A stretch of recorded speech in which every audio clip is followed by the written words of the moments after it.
What is going on, everybody? Welcome back to the Rivalry. I'm one of your hosts, Joe Stevens of Seahawk Talk, and to the right of me is Ryan from No Border Sports. How's it going? What up? What up?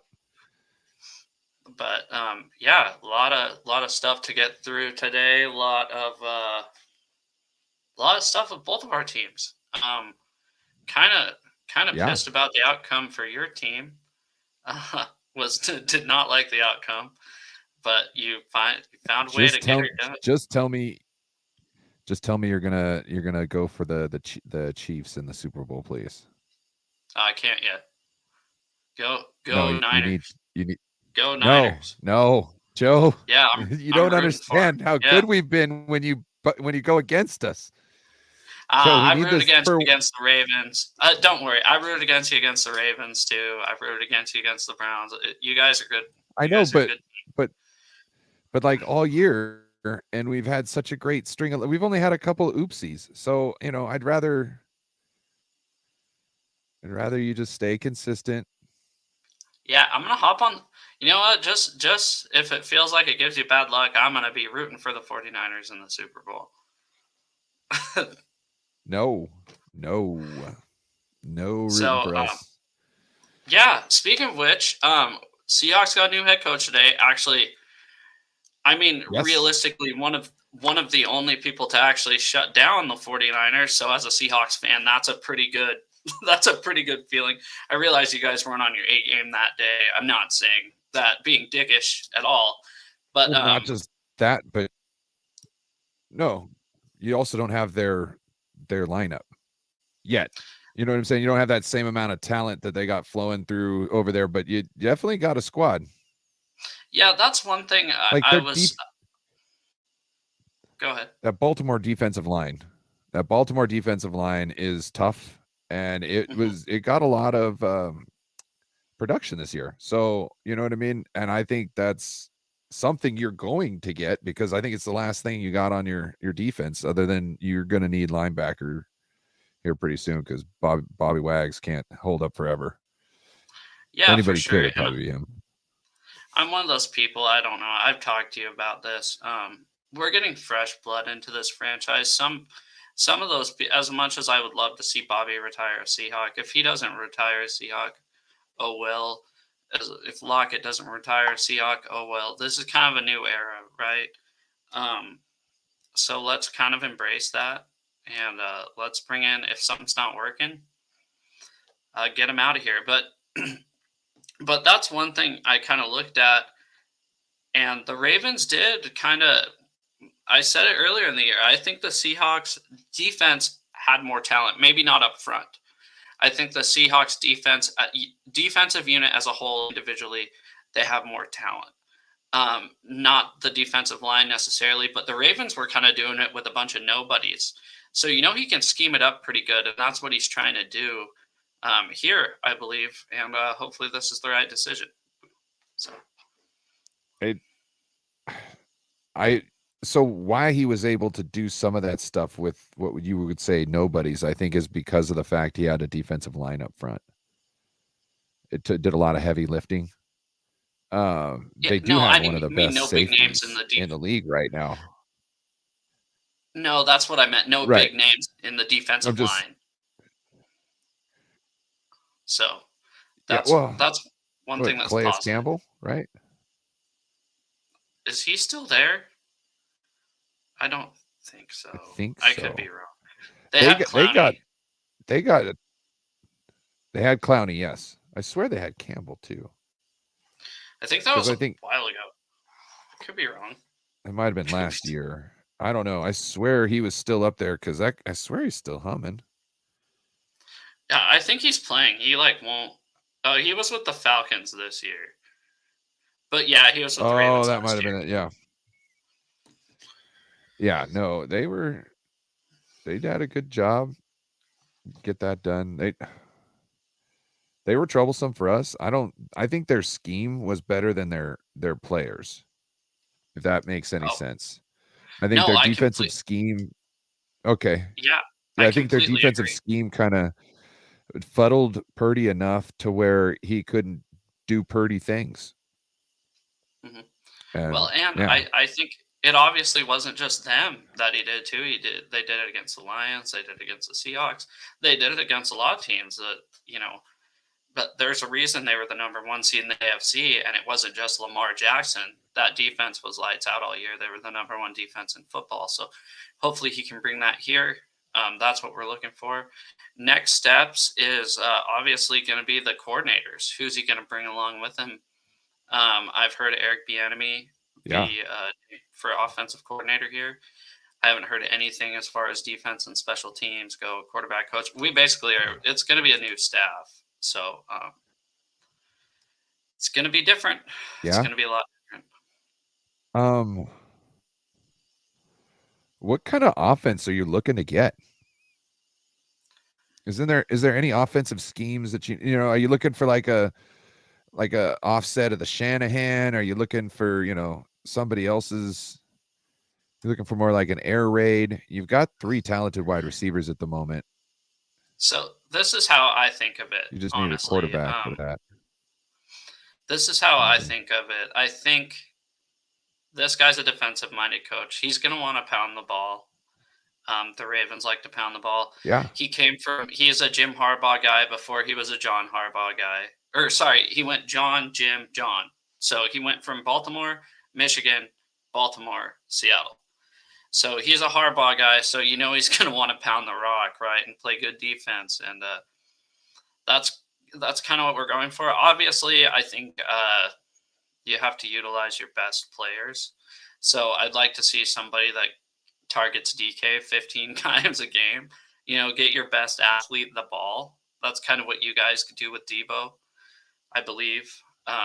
If you wouldn't, well, he might not be your best athlete. DK is our best athlete, and he needs to get more touches. We spread the ball around really well. Yes, some people have great games, but that's kind of because defenses are kind of looking at everybody else, and they just don't switch the coverage because they're too scared they're going to get burned by anybody else, so they'll risk it. That's what I see. So like sometimes Debo has a great game because people are like, oh, Debo ain't done shit lately, which is at times there's times Debo really doesn't have a great game, and Brandon Ayuk will go off and Kittle will go off, and Debo kind of is like not an afterthought, but he's just not up front and everything, which is fine. I like everybody getting the ball. We had 4 people with 1,000 rush or 1,000 receiving yards this season. I'm perfectly fine with that. I like the ball getting spread around. Yeah, dude. Yeah, Debo, Ayuk, Kittle, and then I believe Christian McCaffrey got 1,000 receiving yards. No way, really? That's impressive. Yeah, no, We had 4 receivers. I don't know what other 4th receiver would be other than CMC. No, you're good. Yeah, it probably is. What I was thinking was more of like, remember before Christian McCaffrey got there, and it was kind of the Kittle Debo show a little bit. When they didn't have, it felt like when they didn't have as many weapons, they got it to their most effective targets, if that makes sense, because now they have weapons all over the field. I'm looking for somebody like that, if that makes sense, because we don't have a Christian McCaffrey. We don't have a George Kittle on our offense yet. So, get your most effective player the ball.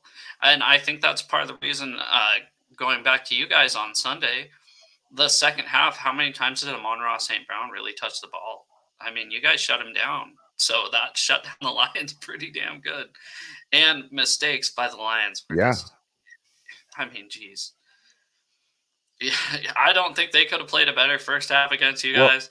I don't think they could have played a worse second half against you guys. Jesus Christ. Oh, they could have. They could have. If they would have played any shittier, we could have ran up a score. You know what I mean? I feel. But yeah, I think their biggest problem is they're not seasoned enough to know they still were in it. At one point, I think they kind of were hesitant and felt like they were out of it and then they lost it, and like the game was already over. which the 49ers should have been in the first half, at halftime, which they were like, no, we got this. We're only down 17. We can fucking get these guys. And they came out and they stonewalled their offense, and our offense went down the field and started putting up points. And it was kind of a little bit of foot race at the end, but at the end came up top. The team that was hottest at the end wins for the most part. Yeah. Well, how about, Jesus, just the mental mistakes. Gibbs fumbling that ball. I mean, you learn when you're 7 years old as a running back. Obviously, he thought he was going to the right, but he was going to the left. But you know how to take a handoff when you're 7 years old, and he did it completely backwards in which direction he was running. And you're like, what is that guy doing? And the face mask catch, I think that was the turning point of the game, was really the face mask, the catch that went off the Lions player's face mask, the Lions defender's face mask, and then Ayuk caught that. As soon as he caught that, I don't even know if it was a touchdown or not. I think they counted him down to the one, but I go, the 49ers are going to win this game. Down. Yeah, I think I really think that might have done it for you, but I'm pretty sure the fumble that led to that drive is what really kicked it off for our team, because we went down and then we kind of fizzled and had to kick a field goal, right? Which is okay because we needed to gain 3 points anyways, right? We needed a field goal to kind of get close to the score anyway. So it was perfectly fine. But once that fumble happened, the defense is like, okay, we're here. That's the best stop we can get, is a turnover. And then they turned around and they gave the ball back to the 49ers, and the 49ers, and we just went down there and scored. And that would have, that they were going to call that a penalty, and then they pulled it because the half the distance to the goal wouldn't have been as far as just giving him credit on where he landed. So yeah, I thought it would have been a bogus penalty regardless. I think they kind of ran into each other. But yeah, regardless, the outcome was the 49ers got it at the 1 yard line. I remember watching real time and remembering there was like some grabbing or something from the Detroit Lions player. But I'm not going to go and say like that's 100%. I just remember at the time going, oh shit, he was, like when people come together and somebody's got hands like this and there's some kind of I just automatically think that's a flag, because anytime you're coming into contact with somebody and your hands are on them as they're trying to go, or they come out like that, that's, with not being able to see it real time as like the ref, when you're just, the camera gets cut, that's usually a great sign that there was defensive pass interference right there. You know what I mean? Like the and coming apart. Yeah, that's pass interference all day long. To me, that's what I saw. But and then what was the other one? They let them play. I mean, really, there was a few plays that should have been penalties on both teams, and they didn't call it. There was. What about the dirty plays from the Lions? Yeah, and there was one where Greenlaw grabbed the shit out of the face mask of. Yes. No, he didn't grab the shit out of it. He grabbed it. Should have been a face mask. It should have been a face. It should have been a face mask. Yes. But he did not grab the shit out of it. He grabbed it. Okay. Let's because there's a difference. Grabbing the shit out of it is when you're, you know what I mean? Yeah. Like, you were mine. You know what I mean? When he DK Metcalfs it. Yeah. But he definitely grabbed. Look, I'm convinced that. But like, did you see Purdy's kneecap get stepped on? No, I saw the hit to the head when he was down. The head-to-head hit, yeah. And then there was, what was the other one? Oh, the Deebo Samuel. I didn't see that. The what's his name? CJ, whatever his name. CJ Gardner-Johnson. CJ, or CJ. Who cares? CJ, GJ, BJ. He. I think it was during the interception. I think that's the only blindside block. Yeah, the blindside block. Mm-hmm.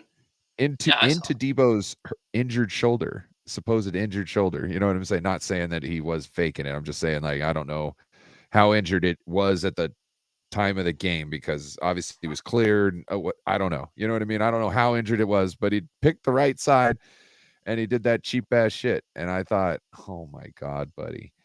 And then he also waved when it was what, 21-7. He was waving goodbye to the crowd. Yeah, that pissed me off too, because I kept going, don't get too cocky. Like, this team is more Oh, than coming back if you think you got the game won. So let's go through. Obviously, they go up. What was it, 24-7 in the first half? The Lions go up. 49ers get the ball, get held in the red zone, kick a field goal.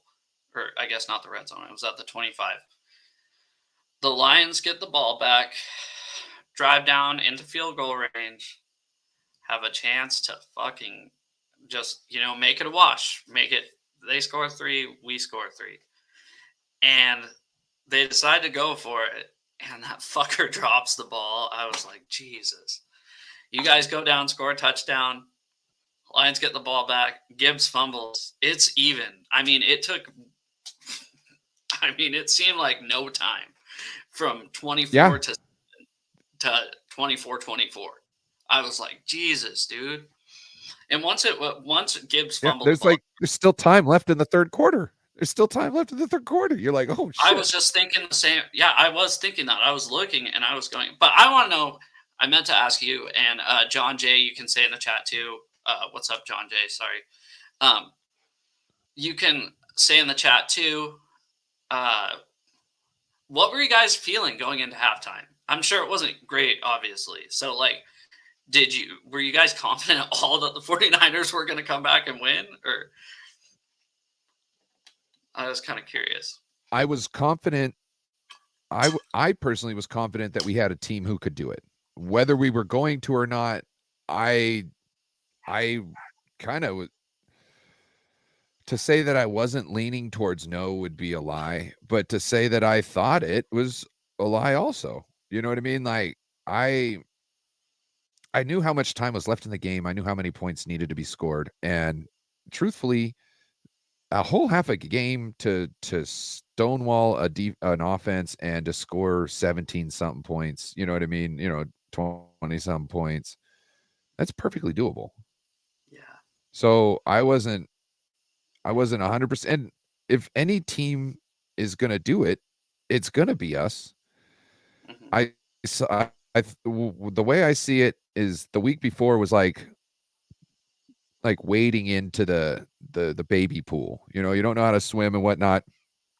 You don't want to come 17 points down in your first comeback win. You know what I mean? So you're just down like 7. You know what I mean? And then the next week you got to come down from 17 because you don't know what it's going to be like when you got to go up against Patrick Mahomes. And the way I see it is those 2 games, yes, I didn't like how they all went. I would like, a better, I would like to not have to go through so much, heart medication essentially.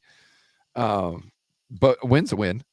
And the way I see it is we just figured out how to strap our boots up and go to work in one of the toughest situations ever, other than, being in a way that the only thing we had was the crowd. That was awesome, but for us to do that, it kind of showed that we have at least that in us. So if we come up against that in the Super Bowl, if we don't just, keep a lead from the get, and yeah, we can come back.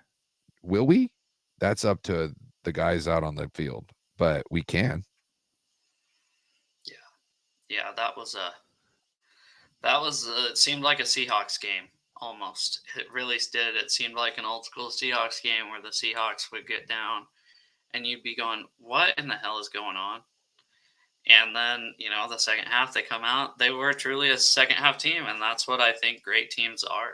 Great teams aren't, just first half teams. So I see as a positive for the 49ers that you've seen, 2 weeks in a row that they've been able to battle through adversity instead just being up big, right? And then being like, oh, we can coast through this. So. Yeah, I will say that I was live streaming the game and we had a couple guys in the chat who definitely gave up hope. I'm not going to name anybody, but they definitely have they gave up their hope. And as I was pleading with them to just chill, hold on, we might lose this, but at the same time, we're still close to it. So there was that. But me personally, I still had hope. It wasn't dramatic in the sense because it came back so fast. It wasn't dramatic in the sense that was the Seahawks Packers NFC Championship game, right? That was dramatic. I mean, the Seahawks didn't just suck for a half; they sucked for 3 3/4. 3 3/4 of a quarter. I mean, it was bad, you know. And but it just reminded me because I'm a dick. I clicked on your live stream. I clicked on somebody else's live stream, John Jay's live stream, actually, because I'm like, I wonder what these guys think. And, I was just kind of being an asshole, being like, oh, I wonder what these guys are thinking. And, I remember at halftime of the Seahawks game, the NFC Championship game, I look at my mom. She's like, this sucks. And I go, well, it can't go to the Super Bowl every year. And then I felt like it was the same way with a lot of your guys' fans. You kind of look at somebody and go, man, this sucks. And then somebody going, you know what? Yeah, you can't go every year. And then boom, you're right back in it. And it's so crazy. It's like the best feeling in the world. So it's funny how a half of lousy football and losing your confidence to a half of lousy football can be undone in less than a quarter. You know what I'm saying? Like, oh, we're back in this, baby. Woo! Yeah. Oh, who cares? Like, the only thing I was really worried about is that ugly demon offense coming back out at some point in time. You know what I'm saying? Like, it seemed like we stuffed it into a burlap bag. You know what I mean? Kept it at bay. I didn't want the string to come undone and it to find its way out. You know what I mean? Because we had no freaking we had no way to stop them in the first half. Their offense was doing whatever the hell their star right tackle. Okay, first thing, I believe that one of their starting guards was out. So they've got a backup guard in there, pretty sure. I think their their center was injured, but he's playing. He'll probably get something amputated to be able to play in this game and still have the best game a center's ever done. You know what I'm saying? Fucking rag now. But they're so confident. They got a backup guard and a backup tackle playing on the line while their star right tackle is out running around like a fat ass tight end. That's how bad they were smacking us in the first half. What? There was multiple plays.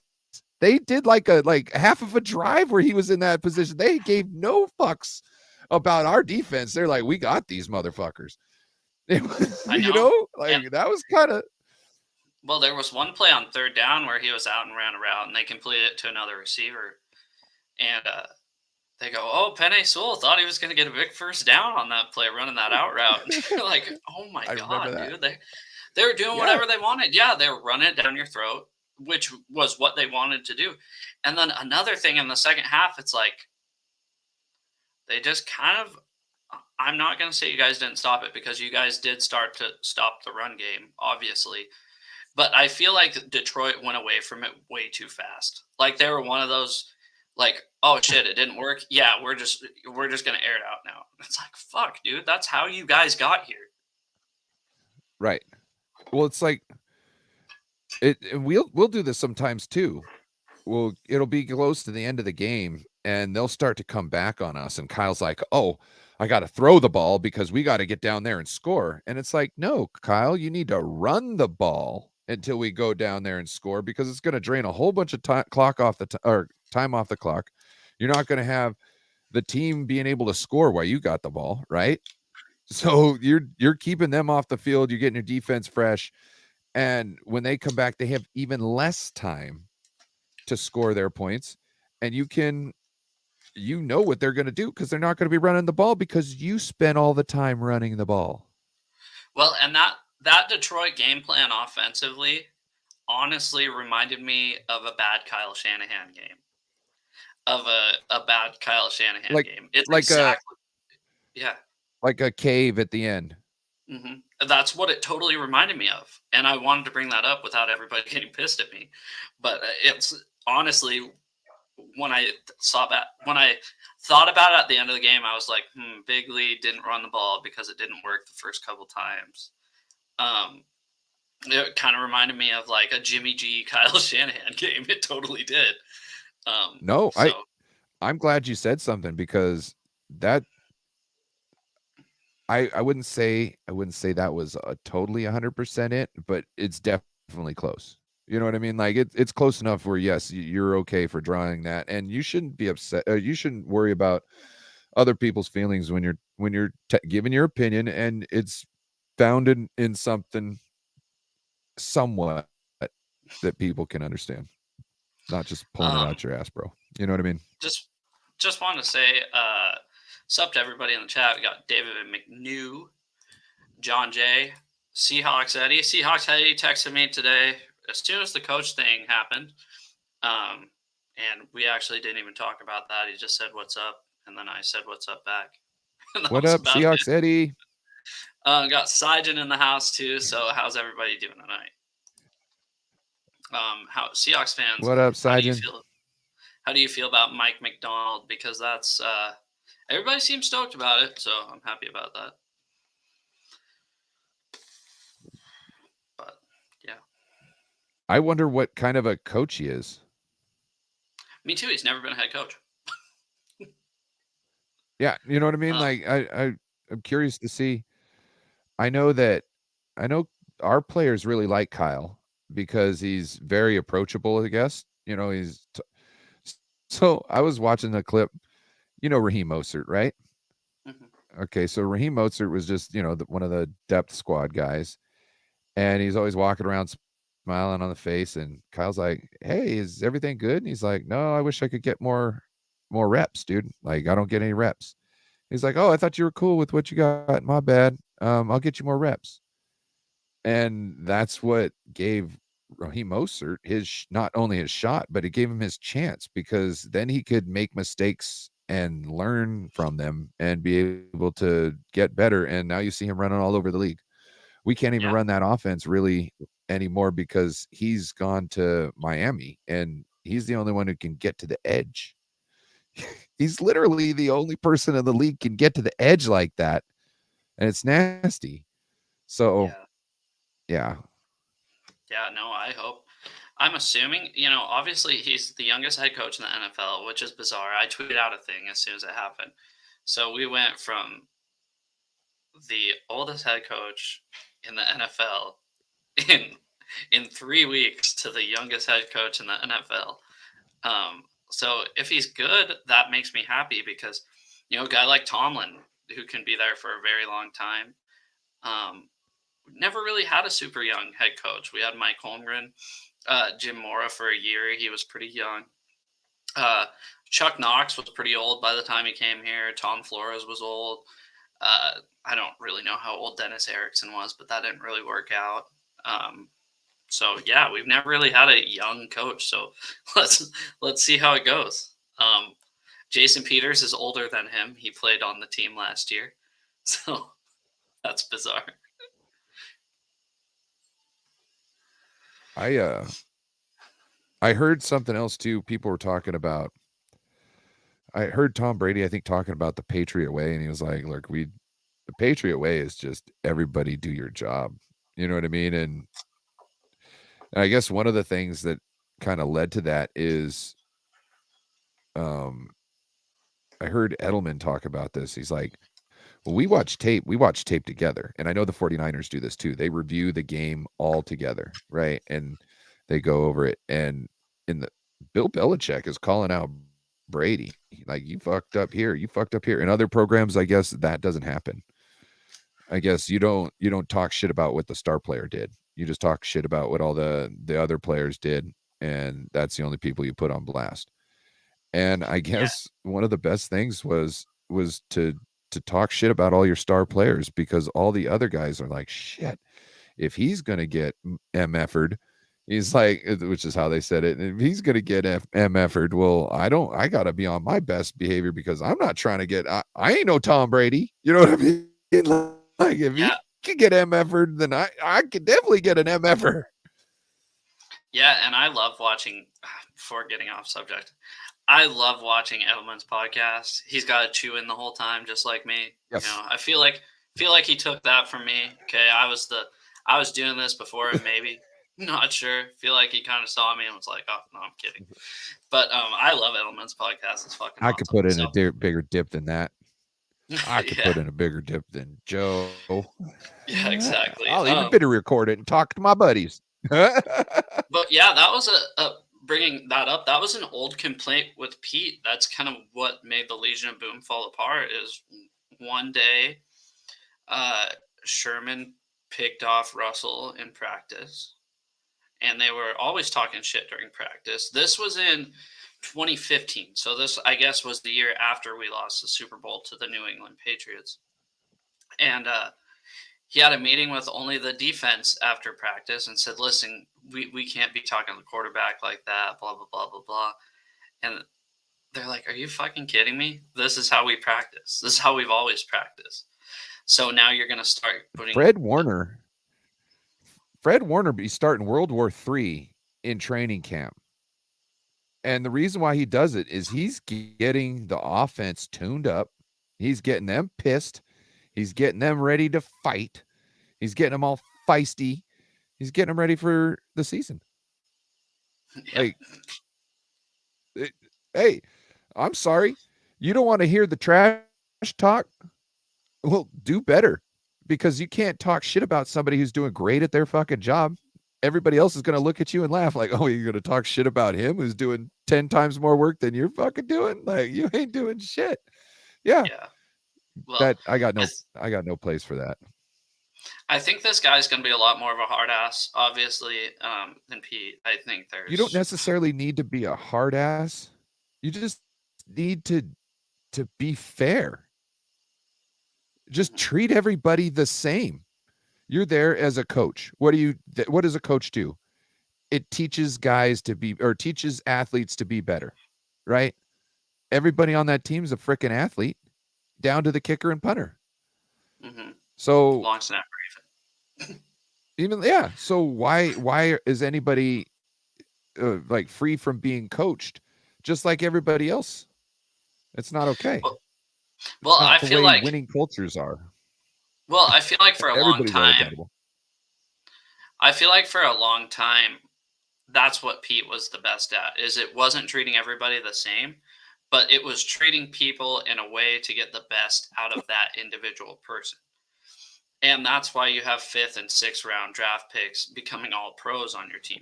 And then there's the opposite approach with what you just said, what Belichick did, who's the greatest coach in NFL history.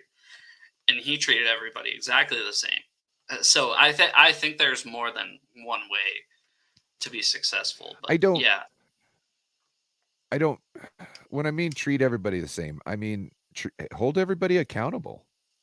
Oh, for sure. In a team, you have to do that. In a team sport, that's one of the biggest things to stop bullshit from inside your team, is the coach holding everybody accountable to the point where they're able to do their job correctly, so it doesn't cause tension between anybody else in that, on the offense or defense, you know what I mean, who's having to feel like they do more or are putting in a bad spot. You know what I mean? That's the type of stuff you're supposed to do as a coach. And it's not necessarily you got to be a hard ass. You just got to figure out how to get through to somebody. And it doesn't have to be the same way to every single coach. And I think that's kind of one thing Pete was great at. He was able to get through to people no matter what their personalities were. He always knew some way to come at them to get them to see his side, except for maybe Marshawn Lynch from time to time. Like, nah, boss. But what's crazy too is now we're getting super off topic, so I'm sorry, but what's crazy is so Pete and Bill, their personalities were totally opposite.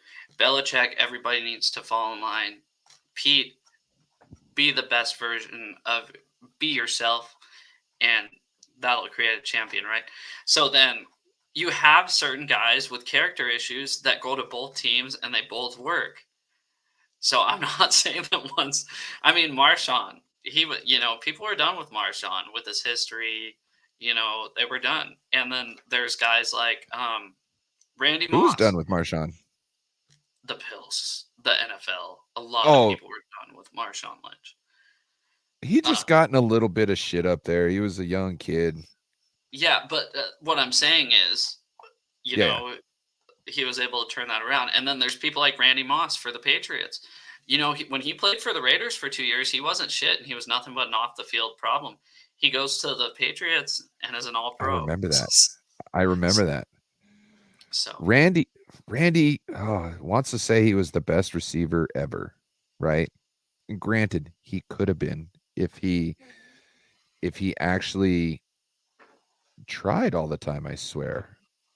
You know what I mean? He didn't like to go over the middle. He did not like to go over the middle. He didn't like getting hit. Well, look at him. He, at that time in his age, he was tall. He wasn't built. He had no muscle. He was like a gazelle. He was like a tall ass giraffe gazelle, mixed together. He's, Yeah. You know what I mean? Like, he's crazy. Dude, at that time, you had people like Ray Lewis in the middle of the field. You had safeties who could actually unload on you. You know what I mean? Like, that was what every football fan wanted to see, is the opposing team do something stupid like that and have their star player hang out in the middle and our safety just clean as clock. Maybe two people in the tackle at the same time. Oh, loved it. Yeah. You ever seen a Deshaun Goldson or a Dante Whitner highlight reel? Yeah, no, I've seen it. Okay. Ooh. Yeah. Ooh. Goldson went to UW. I love Goldson. Oh God. I watched those tapes and I feel something. You know what I'm saying? Like, when I see that, I'm like, oh, I know what that like, I could see my vision like closing down as the hit happens. You know what I'm saying? I remember when Dante Whitner wanted to change his last name to Hittner. I don't know if he ever legally did it, but he said he was going to. We all call him Hittner. Yeah. I have his Browns jersey. That doesn't matter. He's a Niner. Anyways, we are sorry. We were talking about the accountability thing. Lofa Tatupu actually came on a podcast with two guys that are coming on my podcast tomorrow. Sorry, it's called the Hawk Zone Rundown. So they're coming on my. Anyways, I'm pumping my own shit up. I don't know why I'm doing that, but Lofa Tatupu was on, and they asked tomorrow. 7 p.m. Okay. So they had Lofa Tatupu on, and they asked what were the key differences between playing for Mike Holmgren and playing for Pete Carroll, because he obviously played for both, and they were two total opposites. I mean, Mike Holmgren was a hard ass, and Pete's, happy-go-lucky. So he said the number one thing, the only problem I really had with Pete Carroll was the accountability problems. The Seahawks led the league in penalties forever under Pete Carroll. I mean, they were always up there. And with Mike, who held everybody accountable, they were never up there in the most penalized team in the NFL. So that's one thing that he did say about accountability. So penalties lead to punts. Or conversions. That's the way I always see penalties lead to punts, or they lead to conversions. And if you can stay out of penalties, I mean, not only is it a much more enjoyable game to watch, but you'll find you have a better chance at winning at the end of the game. No matter if it's, you know what I mean? Like, you'll find you got a better chance to win at the end of the game if you have less penalties, because you were able to hopefully sustain drives better without penalties pushing you back and causing 3rd and longs. and your defense wasn't giving up penalties on third downs, causing somebody to extend their drive. So accountability, and not just that, but like, if like penalties is one thing, but when somebody drops a catch because they were doing something else or not in the right spot because they read it wrong and they're supposed to go open middle and they went outside, you know what I mean? I don't know, just giving an explanation, but that type of stuff, that'll mess you up on third down. That's like it's just as worse as a bad. It's worse than a penalty because you're actually a loss of down right there. If it's a third down, you're now punting. So to me, accountability is the big thing. I need to be able to depend that the person next to me is going to do their job so I can think about just doing my job. Right? I can just concentrate on that instead of having to worry about if the guard next to me is going to fall flat on his ass. And not only do I have to worry about him rolling up on my leg, but his man now becomes my man because he's closer in. You know what I mean? That type of stuff. Like, if I could just worry, oh, the guard's got him. Now I could just worry about the guy in front of me and anybody that tries to get between me and the guard. How it should be.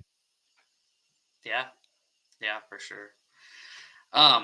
I'm excited for this new coach. I think, like I said, he's a Harbaugh guy. As much as I hate Jim Harbaugh, one thing that I won't argue is that he is a damn good football coach. So, I'm excited about that. I don't know. How long do you give your offense? Like, how far into the season do you think it'll be before your offense starts clicking, like knows the offense?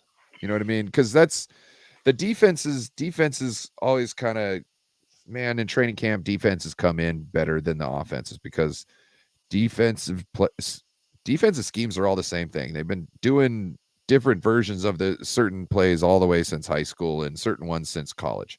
And all of them they've done pretty much any other year they've been in the NFL. It's just Texas is Texas, right? Defenses normally come into the beginning of the season, obviously, like you're saying, like the first 3 weeks, it seems like, there's not a lot of scoring. So, offensively, I'm going to say it depends on who plays quarterback, because I think this is a big thing. I think, for one, I don't know if they're going to bring Geno back because Geno was a Pete guy. But then again, we have the same GM, so it's going to be tough to say. Obviously, John Snyder's in charge of all personnel decisions now. He has final say. But how many years do you have for Drew Lock left on his contract? 0. Free agent. Oh, wow. So that's what I'm saying. A bunch of people are saying, maybe if this guy's worried about shoring up the defense first, right, and building it from the ground up, maybe you get rid of Geno's salary, which is $31 million. Maybe you re-sign Drew Lock, but he's never worked with Drew Lock. So why would a guy that doesn't know Drew Lock from, anybody else, but he's not going to have any favoritism towards Drew Lock. He's not going to have any favoritism towards Geno Smith either, even though Geno Smith, ratings-wise, was the 12th best quarterback in the NFL this year, I think, on PFF. So it's not like he was dog shit. But is he going to want to bring in his own guy? There's going to be a lot of questions, and they're going to be answered here. Who's his own guy?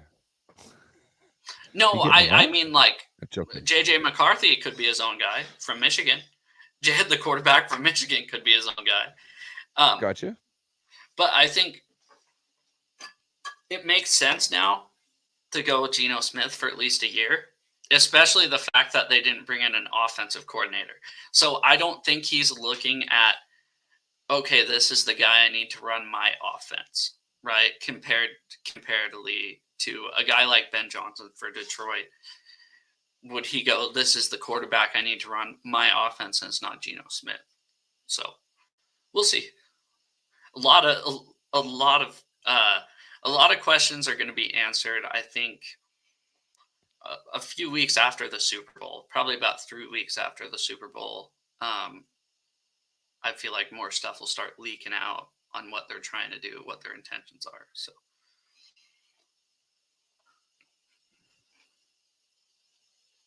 I wouldn't get rid of Geno. I would let Geno play. He's a good quarterback as far as who are you going to go out and get off the street right now? You have for to less money. trade, I think, to get anybody good. Yeah. You know what I'm saying? Yeah, for less money. You could go the extend Drew Lock or try and re-sign Drew Lock and then get rid of um Geno, but how much money would you be losing on just getting rid of Debo, or not Debo, but Geno? How much money you lose if I you cut think him? You know? after June 1st, we gain like 20 million in cap or something like that. Yeah, but do you have dead cap that you have to pay because he's gone? Yeah, Because I you'd have think to it's pay him 11 that. million. I think the dead cap is So like 11 million. so think about what you would have to do to sign another quarterback. You're probably going to be paying him more than 11 million, right? Yeah. So in other words, you're talking about I would just keep him. You know what I mean? Because to get somebody else to replace to do what he would do in the offense, I think it's just a bargain to have him. Unless you're trying to tank for picks, which I don't think that's where you're trying to go right now. You're in the middle of The, like a soft rebuild, right? yeah, the roster's So too talented to do that. yeah. So I think you just stick with Geno. Like all signs point, stick with Geno, unless there's somebody it's just like, I gotta have this guy and he can't sit behind or do anything. He has to be the starter. And even then, I would pay Geno to be my backup because you never know what the hell could happen. I'm not putting all my eggs in one basket on, let's say, a rookie quarterback. You know what I mean? I've seen what can happen. I saw now what they should have done with Trey Lance. They should have, kept Jimmy. They should have kept Jimmy. And when Trey Lance throwing motion was off, they should have shipped him out to every specialist until somebody came back and said, he came back from somebody, it was fixed. He shouldn't have came into camp with that. You know what I mean? Like, Yeah. that's what a good coach should do. Yeah. So Well, and I think you keep Geno for a year at least, draft a quarterback, not first round, maybe a second round guy, get back into the second round because we don't have a second round pick, but we have plenty of picks to move up there. And get a guy that can sit under Geno for a year, learn, and then take over next year. My friend must be watching because he texted me saying, I think we should sign Russ for the veteran minimum. fuck. So, That guy's cancer. That guy's cancer. Did you see him and Pete got together? I swear to God. Yeah. I guess Sherman It's and funny, Russell Wilson. a lot of Niners fans. Oh wow. A lot of Niners fans hate Pete. They hate Pete. I don't have any feelings bad feelings against him, really. Like, I understand that he's whooped us all this time, but like, that's kind of his job. You know what I'm saying? Like, he's not a piece of shit person. You know what I mean? Like, everybody mad about his gum chewing. Look, I get that. That's the one thing you could poke and make fun of him, I guess. And if that's the case, he's an all right dude. Yeah. You know what I mean? I Like, mean, this might be unpopular. I'm not a Seahawks fan. I'm just letting you know, like, he's doing his job and he chews gum. And that's why you don't like him. yeah.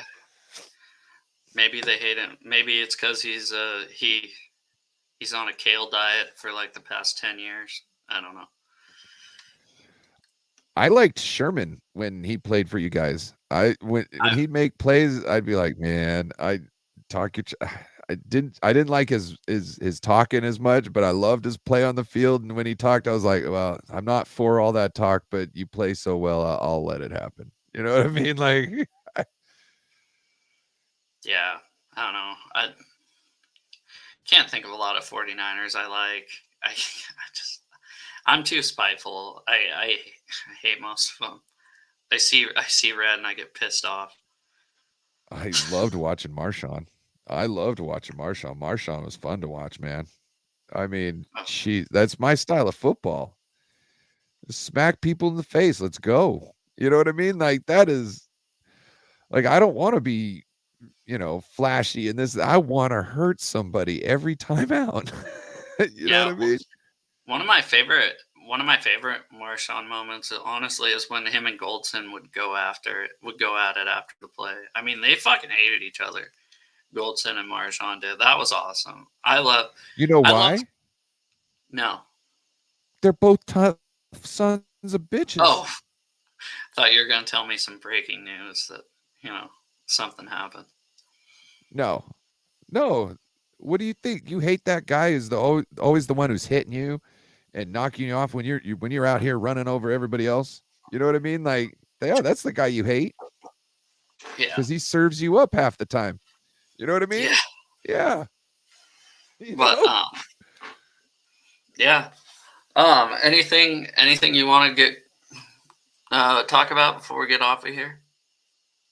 No, I will talk about my I don't know if you want to do it too, but I was thinking of going through Kansas City and 49ers and kind of watching all their games and then like kind of seeing what I seen, you know what I mean? And I don't know if you want to do something like that. We could talk about this off, but I'm gonna be honest. I have too little interest in this game to even give a shit. I mean, okay. I love the map. That's like people are rooting for in the Super Bowl, and then it's Northern California, and it's like the state of Missouri, or one's rooting for the 49ers and one's rooting for the Chiefs, and then the rest is gray, and it just says, can they both lose? I mean, people did not want to see this fucking matchup, but it's going to be a good one. I mean, it's going to be a good one. You have basically today's Joe Montana, who is Patrick Mahomes, right? The most popular quarterback in the NFL, the best quarterback. I mean, in my eyes, when it comes to best quarterbacks, it goes Joe Montana, Tom Brady, Patrick Mahomes, as far as like, the timeline of like the best quarterbacks in the NFL. Yeah. So you have him going up against a very storied team, 2 offensive coaches. It should be a good one. I hope it's a good one. And Brock Purdy is an up and coming whippersnapper. You know what I mean? I was just about to say that too. Yeah, especially the second half of that game. Holy shit! I mean, running around. So, bro, you know what I like about him? Gosh, he would scramble a little bit during the regular season, and he always slid feet first. Right? Well, it's playoff time now, baby. You know what I mean? Like he's going head first, but he's being smart about it. He's getting down. He did get some extra little guff, this and that, but he's going to get, rubbed up on anyways. And people doing dirty shit isn't going to, you sliding first isn't really going to stop people from doing dirty shit at times. So, especially if they think they can get away with it. So I liked it. He was being very smart about it. Like if you see his runs there, he's diving head first, but he's going down to the ground, picking his spot. You know what I mean? Where nobody's going to be able to hit him until later. And then that's a penalty. Honestly, the play where he got hit in the head, I couldn't believe the benches didn't clear after that. I was like, holy shit. I couldn't believe there wasn't a flag. I thought the benches were going to clear. I thought there was going to be everybody out on the field fighting, but it was just kind of weird how it just was kind of like, oh, okay, that was it. That happened.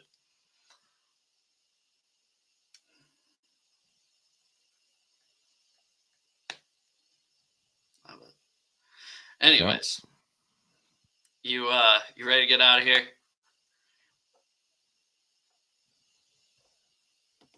Yeah. Do you have anything going on this week? I'm sure I got lots of stuff going on in the Discord. We'll be doing memes and all that good stuff. But yeah, I'll be watching tape. Probably be going live on some of these games here this week. doing a little Call of Duty, all that nice stuff. So yeah. Sweet. I'm gonna have God, I'm so stupid. Might watch the Hawk Pro Zone Bowl. The Hawk Zone Rundown podcast. They're gonna be here tomorrow at 7. If you're in the chat, make sure not to miss it. It should be fun. Not often we get new Seahawks, podcasters, content creator, whatever you want to call them, on the channel. So super stoked. But yeah, with that, I think we're out of here, huh? Yep. All right. Have a good one, guys. Peace.